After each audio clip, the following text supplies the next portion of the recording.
Hello. This is John. Hi, John. This is Susan. Hi, Susan.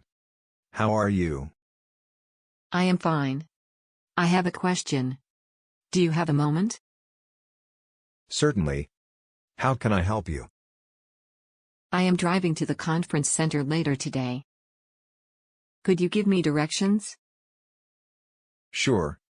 Are you leaving home? Yes. Okay. Take a left onto Bethany Street. And drive to the freeway entrance. Take the freeway toward Portland. How far is to the conference center from my home? It is about 20 miles. Continue on the freeway to exit 23. Take the exit. And turn right onto Broadway at the stoplight. Let me repeat that. Take the freeway to exit 23. And turn right onto Broadway. That's right. Continue on Broadway for about 2 miles.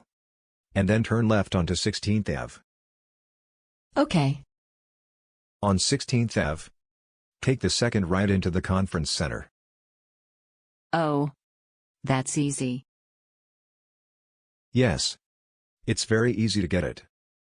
How long does it take to get there? If there is no traffic. About 25 minutes. In heavy traffic. It takes about 45 minutes. I am leaving at 10 in the morning. So, the traffic should not be so bad. Yes. That's right. Can I help you with anything else? No. That's it. Thanks for your help. Okay. Enjoy the conference. Goodbye.